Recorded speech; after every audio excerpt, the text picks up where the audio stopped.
Unified 911, anong matutulong namin sa'yo? Anya ti maitulong miken ka po. Anong may tatabang ko sa Unsay imo? akong ikatabang nimo? Ngini makadabang na misal ka no. Sa anumang wika o dialekto, may tulong na darating sa iyo.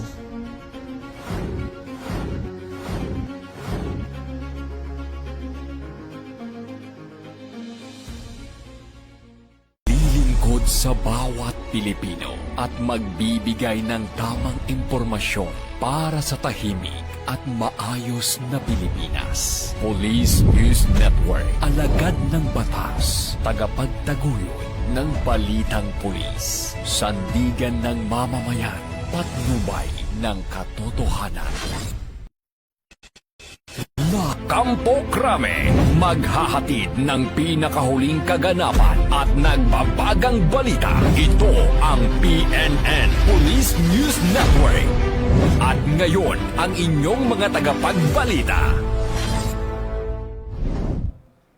Magandang araw, bagong Pilipinas. Akong inyong alagad ng batas, tagataguyod ng Balitang Pulis. Ako po si Patrolwoman Reyna Joyce Dalire mula sa Southern Police District ng NCRPO. Maghahatid sa inyo ng tamang balita, kwento ng pulis at serbisyo para sa mamamayan.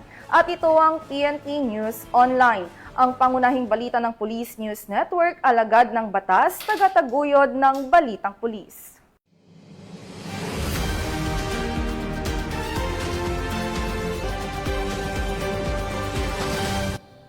Narito ang mga balitang hatid ng ating PNN correspondents mula sa iba't ibang panig ng bansa.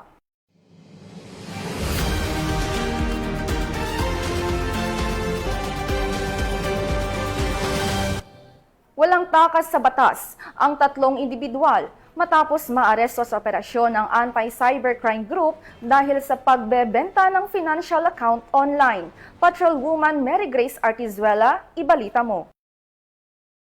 Individual ang arestado sa magkakasunod na anti-cybercrime operations ng mga operatiba ng Manila District Anti-Cybercrime Team sa Ermita, Maynila.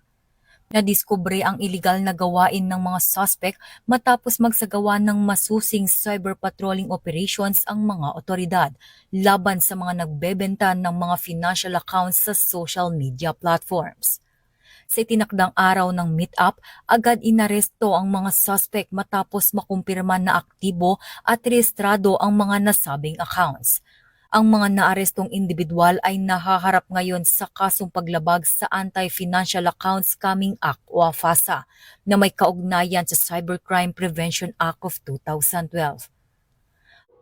Mula dito sa Campo Crame, ako ang inyong PNN correspondent, Patrolwoman Mary Grace Artizuela, nagbabalita para sa Police News Network, alagad ng batas, tagataguyod ng Balitang Pulis. Maraming salamat, Patrolwoman Artizuela. 40 anyos na lalaki, mahuli matapos mahulihan ng iligal na droga na nagkakahalaga ng mahigit 500,000 pesos at isang baril. Patrolman Don Brosas sa detalye. Ang isang 40 anyos na lalaki matapos ang ilang minutong habulan ng pulisya na nagresulta sa pagkakasamsam ng mahigit kalahating milyong pisong halaga ng hinihinalang shabu, baril at mga bala kamakalawa ng gabi sa Governor's Drive, Barangay Mabuhay. Kinilalang sospek sa alias na Ian, residente ng Poblasyon 3, Dulong Bayan, General Trias City. Sa halip na tumigil, mabilis na tumakas ang sospek dahilan upang habulin siya ng mga responding police mula sa Carmona, Cavite hanggang sa bayan ng GMA kung saan siya tuluyang nasukol. Nang hinga ng lisensya at mga dokumento, nadiskubre sa bag ng sospek ang isang Versa Thunder 9 Ultra Compact Caliber 9mm na may 2 magazine at 22 bala. Bukod dito, na-recover din ang isang selyadong plastic sachet na naglalaman ng tinatayang mahigit 75 gramo ng hinihinalang shabu na nagkakahalaga ng mahigit kalahating milyong piso, isang digital weighing scale, glass tube, 2 mobile phones at isang driver's license. Nahaharap ngayon ang suspect sa patong-patong na kasong paglabag sa Comprehensive Dangerous Drugs Act of 2002 at illegal possession of firearms at ammunition. Patuloy ang investigasyon ng mga otoridad kaugnay sa insidente. Ito ang bagong PNP para sa bagong Pilipinas. Serbisyong mabilis, tapat at nararamdaman.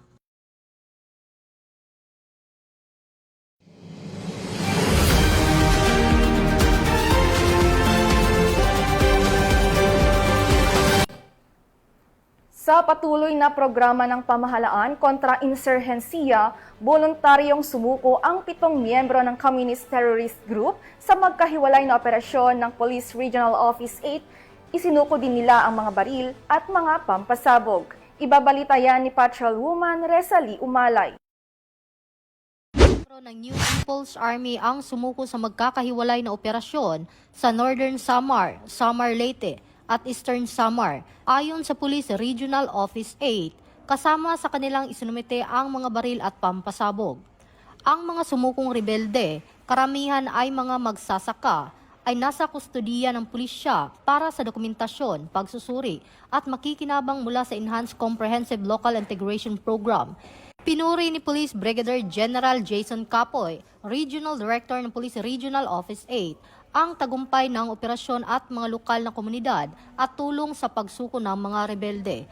Ito ang bagong PNP para sa bagong Pilipinas, serbisyong mabilis, tapat at nararamdaman.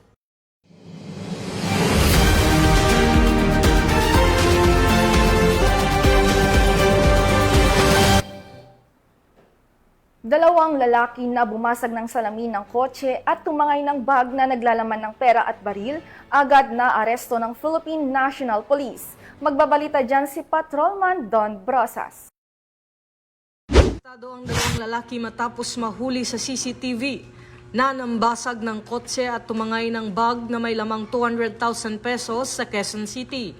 Ayon sa ulat, dumating ang dalawang sospek na magkaangkas sa motorsiklo sa isang nakaparadang sasakyan sa labas ng bahay sa Barangay Kaligayahan sa Novaliches. Ilang sandali pa, binasag ng angkas ang salamin ng kotse at kinuha ang bag sa loob. Pinayagan ng gwardiya na makapasok sa subdivision ang mga sospek dahil kilala umano nito ang isa sa kanila na dati nang gumagawa ng bahay roon. Natangay ang bag na naglalaman ng 200,000 pesos at isang baril. Nadiskubre ng may-ari ang insidente matapos silang makarinig ng malakas na tunog habang natutulog. Sa follow-up operation sa Barangay Pasong Tamo, nadakip ang 34 anyos na driver ng motorsiklo. Nakalaunan ay itinuro ang 29 na taong gulang na umano'y mastermind na napag-alamang pamangkin ng biktima. Hindi na nabawi ang pera at baril maliban sa ilang ID. Umamin ang dalawang sospek at sinabing dahil sa matinding pangangailangan at pagkakautang, kaya nila nagawa ang krimen. Nahaharap sila ngayon sa kasong pagnanakaw habang pinaghahanap pa ang isa sa mga sospek na kasama sa insidente. Ito ang bagong PNP para sa bagong Pilipinas. Serbisyong mabilis, tapat at nararamdaman.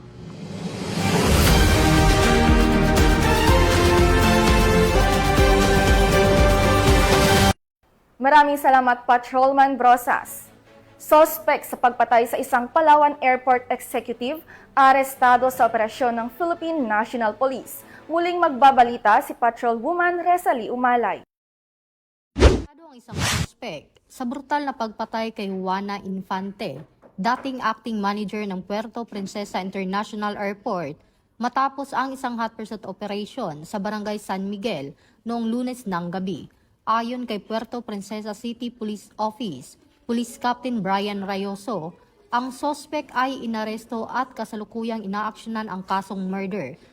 Patuloy ang investigasyon ng Special Investigation Task Group at mga follow-up operation laban sa mga posibleng kasabwat. Ito ang bagong PNP para sa bagong Pilipinas, serbisyong mabilis, tapat at nararamdaman.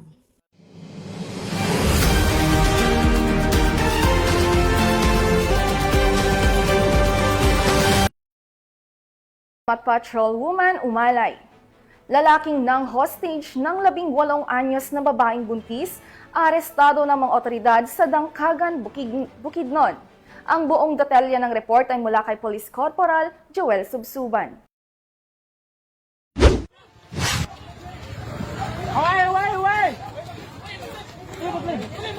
Arestado ang isang lalaki matapos umanong mag-hostage ng 18 years old na buntis na babae sa gitna ng hot pursuit operation sa Purok 3, Barangay Lourdes, Dangkagan, Bukidnon, dakong alas 4 ng hapon ng Pebrero 24, 2026. Kinilala ng Dangkagan Municipal Police Station sa pangunguna ni Police Master Sergeant Kenneth Anula, team leader, ang suspect na si alias Robert, 41 anyos, matapos ng reklamo sa kasong theft at serious illegal detention.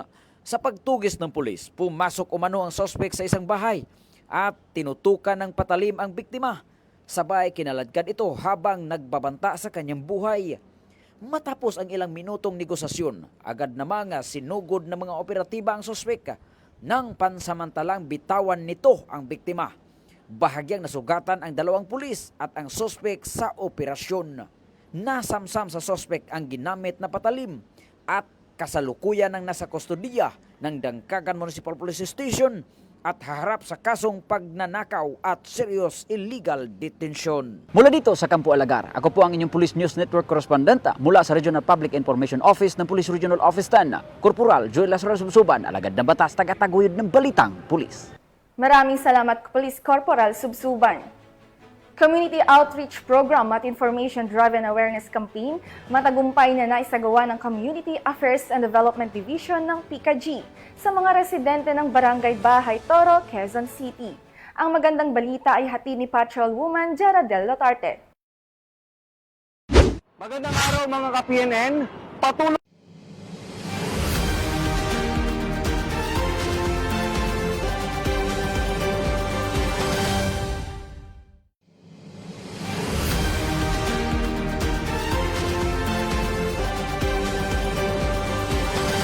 Alinsunod sa pagunita ng ika-40 anibersaryo ng EDSA People Power, matagumpay na isinagawa ng Community Assistance and Development Division ng Police Community Affairs and Development Group ang Outreach Program at Information Drive and Awareness Campaign sa ilalim ng pamumuno ni Police Brigadier General Vina H. Guzman, Director, katuwang si Police Colonel Luis E. Gisik, Chief CAD, kasama ang QCPD Station 15 at Bantay Bayan Foundation Incorporated nito lamang Pebrero 25 taong kasalukuyan sa mga barangay officials at residente ng Barangay Bahay Toro, Project 8, Quezon City upang higit pang mapatatag at mapagtibay ang ugnayan at pagtutulungan sa pagitan ng komunidad at kapulisan. Sa isinagawang programa, nagbigay ng komprehensibong talakayan ang mga CAD personnel sa mahigit 300 mamamayan ng nasabing lugar patungkol sa crime prevention, cybersecurity, loose firearms, Safe Spaces Act, Comprehensive Dangerous Drugs Act of 2002, anti-terrorism, bullying, misinformation at fake news. Kaugnay nito, namahagi rin ng 300 food packs at information, education and communication materials na layuning higit na mapalalim at mapalawak ang pag-unawa at kamalayan ng komunidad tungkol sa mga nabanggit na paksa. Sa mensaheng ipinaabot ni Police Colonel Luis E. Gisik, binigyang diin ang mahalagang papel ng komunidad bilang katuwang ng pamahalaan sa pagpapanatili ng kapayapaan at seguridad. Higit sa lahat, sa pagsasakatuparan ng mga adhikain ng gobyerno para sa ikauunlad ng bansa. napapalakas natin yung organization natin. Malaking bagay po yan. At nai-address po natin yung mga concern, nagagawan po natin ng paraan. At napapataas natin ang task ng kabuhayan. At ang pinakamahalaga doon, iisa ang direksyon natin bilang isang gobyerno. Para tayong walis, saan tayo pinapadpad, tinataboy natin yung mga nakakasira sa komunidad natin. Isa po kayo sa inaasahan ng barangay natin para mapaganda ang kaayusan at kapayapaan o katahimikan ng barangay. Kayo po ang nagpapalakas, nagpaparating sa mga kabataan kung ano ang direksyon na dapat nating sundin. Dahil ang gusto ng PNP natin sa bagong Pilipinas, serbisyong mabilis, tapat at nararamdaman. Kami po ay nagpapasalamat sa Police Community Affairs and Development Group ng Camp Crame dahil kami po ay napili na isa sa mga barangay na madaos ang ganitong aktibidades ngayong araw. Kami po ay nagkaroon ng kaalaman at maraming natutunan sa mga mensahe na ibinigay po ng iba't ibang mga lecturer ngayong umaga. Naway maulit po muli upang madagdagan po namin ang kaalaman at ang aming mga knowledge ukol sa pagsiservisyo sa aming barangay. Ang patuloy na pagsasagawa ng ganitong aktibidad ay nagpapakita ng dedikasyon ng pambansang pulisya sa pagbibigay ng serbisyong mabilis, tapat at nararamdaman sa sambayan ng Pilipino sa pamamagitan ng aktibong pakikipag-ugnayan sa iba't ibang sektor ng lipunan. Bagong PNP para sa bagong Pilipinas. Serbisyong mabilis, tapat at nararamdaman. Mula dito sa Bahay Toro, Quezon City, ako ang inyong PNN correspondent, Patrolwoman Jera de Luterte, alagad ng batas, tagataguyod ng Balitang Pulis. Dumako naman po tayo sa mga kaganapan kahapon sa ika-40 anibersaryo ng EDSA People Power Revolution. Philippine National Police mahigpit na nakabantay sa paggunita sa EDSA People Power Revolution sa EDSA Shrine. Nakatutok dyan si Patrolman Edwin Baris. Magandang araw mga ka-PNN. Patuloy na nakamonitor ang buong pwersa ng Philippine National Police.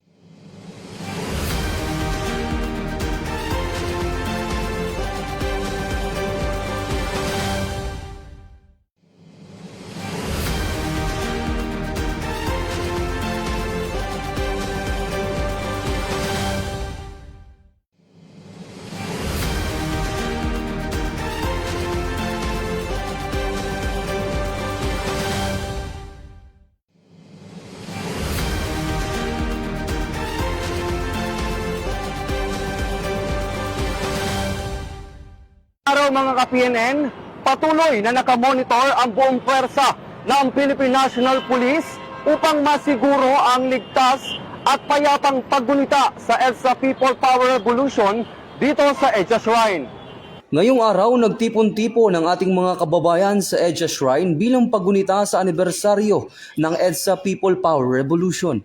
Nakadeploy din ang mga pulis sa paligid ng shrine at pangunahing lansangan upang gabayan ang daloy ng trapiko at maiwasan ang anumang posibleng insidente. Sa kasalukuyan, nananatiling mapayapa ang sitwasyon at wala pang naitalang anumang insidente.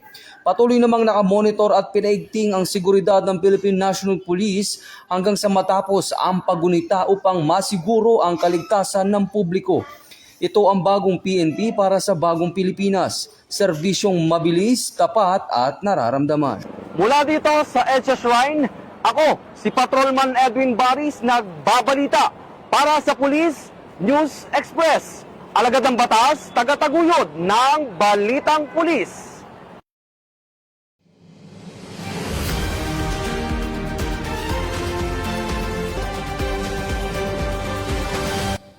Maraming salamat, Patrolman Baris.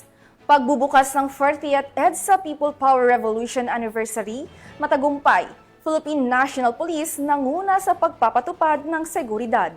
Yan ang hatid ni Patrolwoman Maria Sara Bernales. Ang araw bagong Pilipinas, narito po tayo ngayon sa People Power Monument at nagsimula na ang programa sa paggunita ng 40th EDSA People Power Revolution at makita natin na punong-puno ang area na ito kung saan iba't ibang ahensya ng gobyerno ay nagsanib puwersa na nagtutulungan upang mapanatili ang kaayusan at kaligtasan ng mga makikibahagi sa selebrasyong ito. Nagsanib puwersa ang iba't ibang ahensya ng gobyerno upang tiyakin ang kaayusan at seguridad sa ginaganap na 40th EDSA People Power Anniversary. Pinangunahan ng Philippine National Police sa pamumuno ni Police Brigadier General Randy Glenn Silvio, District Director ng QCPD, at iba't ibang ahensya ng gobyerno ang mga hakbang sa seguridad na nagbibigay ng suporta para sa mga pangangailangan ng publiko. Ayon sa mga opisyal, ang mga ahensya ay naglatag ng mga checkpoints at nagsagawa ng mga operasyon upang mapigilan ang anumang uri ng gulo. Nagkaroon din ng coordination meeting upang tiyakin ang kaligtasan ng mga dadalo. Sa kabila ng mga isinasagawang seguridad, ipinagdiriwang ng mga Pilipino ang makasaysayang araw ng matiwasay at puno ng pagpapahalaga sa demokrasya at kalayaan. Ang mga ahensya ay patuloy na nakikipagtulungan upang mapanatili ang kaayusan sa mga susunod na paggunita at mahalagang okasyon. Para sa mga participant nitong rally na gaganapin ng trillion peso March movement, na kinabibilangan ng Tindig Pilipinas, at ng mga other sector. Ano lang po, manatili lang pong mahinahon ng lahat, exercise nila yung kanilang right to expression, yung kanilang freedom of speech. Sa mga member naman po ng Law and Order Cluster, kung saan kami kabilang ay i-exercise lang natin yung maximum tolerance at i-ensure yung adherence sa human rights at rule of law. Yun lang po ang masasabi ko sa lahat-lahat ng nandito ngayon sa People's Power Monument at saka sa White Plains Avenue. Mula rito sa People Power Monument, ako po si Patrolwoman Sari Bernales. Nagbabalita para sa Police News Network. At ito ang bagong PNP para sa bagong Pilipinas. Serbisyong mabilis, tapat at nararamdaman.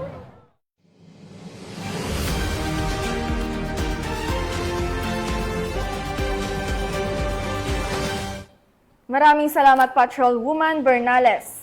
Pagbabantay ng kaayusan, patuloy na isinagawa ng Philippine National Police, katuwang ang iba't ibang ahensya ng pamahalaan sa paggunita ng 40th EDSA People Power Anniversary. Muling magbabalita dyan si Patrolwoman Maria Sara Bernales.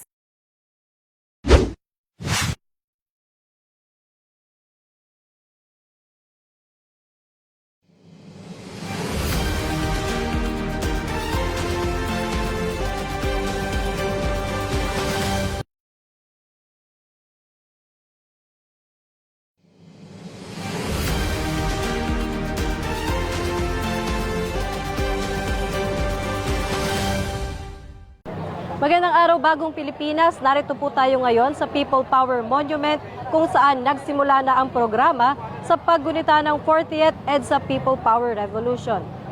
Naging matagumpay ang pagbubukas ng ika-40th anniversary ng EDSA People Power Revolution sa People Power Monument sa Quezon City, kung saan isinagawa ang isang wreath-laying bilang paggalang sa mga martir noong 1986 People Power. Pinangunahan ng Philippine National Police ang mga hakbang sa seguridad, kabilang ang paglagay ng mga checkpoint at inspection ng mga lugar upang tiyakin ang kaligtasan ng mga dumalo. Ang selebrasyon ay dinaluhan ng mga personalidad mula sa gobyerno, civil society at mga mamamayan. Binigyang diin ang kahalagahan ng pagkakaisa, demokrasya at kapayapaan, at pinuri ang PNP sa kanilang mahusay na pamumuno sa pagpapanatili ng kaayusan sa buong okasyon. Mula rito sa People Power Monument, ako po si Patrolwoman Sari Bernales, nagbabalita para sa Police News Express.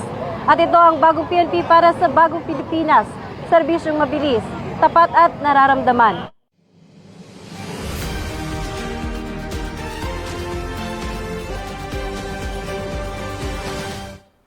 Maraming salamat, Patrolwoman Bernales. Upang maidaos ng mapayapa at ligtas ang anibersaryo ng EDSA People Power Revolution, mahigpit na seguridad ang pinatupad ng pulisya sa EDSA Shrine. Tinutukan niya ni Patrolman Edwin Baris. Dinadagsa ng mga ilang grupo ang EDSA Shrine kung saan ginugunita ang ika-40 anibersaryo ng EDSA People Power Revolution, kung saan makikita niyo sa aking likuran ay nagkakaroon ng misa at nag-aalay ng taimtim na panalangin. Habang sinasagawa ang misa, kapansin-pansin naman ang presensya ng mga tauhan ng Philippine National Police na nakadeploy sa paligid ng shrine. Ayon sa PNP, bahagi ito ng kanilang seguridad at public safety upang matiyak ang maayos at mapayapang paggunita. May mga itinalagang police assistant desk, foot patrol at mobile patrol unit sa mga pangunahing kalsada na papunta sa lugar. Wala namang naitatalang anumang insidente sa ngayon at nananatiling kontrolado ang sitwasyon. Patuloy namang naipag-ugnayan ang kapulisan sa mga organizer upang masiguro ang kaligtasan ng lahat ng dumalo. Pinapayuhan din ng pulisya ang publiko na maging mapagmatyag, sumunod sa pinapatupad na seguridad at agad i-report ang anumang kahinahinalang aktibidad. Ito ang bagong PNP para sa bagong Pilipinas. Serbisyong mabilis, tapat at nararamdaman. Mula dito sa EDSA Shrine, ako si Patrolman Edwin Baris nagbabalita Para sa Police News Express, alagad ng batas, tagataguyod ng Balitang Pulis.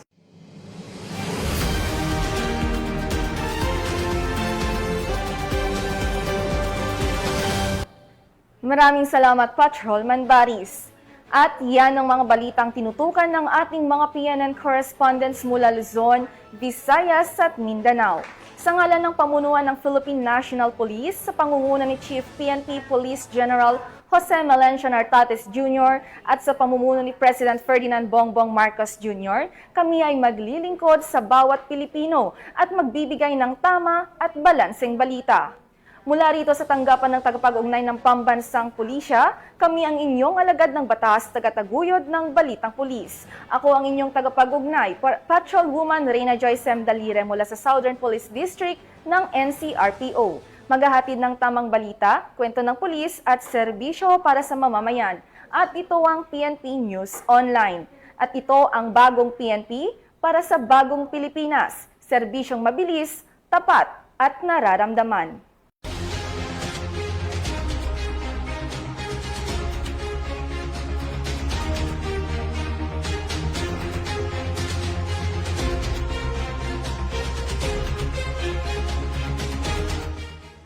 Police News Network, alagad ng batas, tagapagtaguyod ng balitang pulis.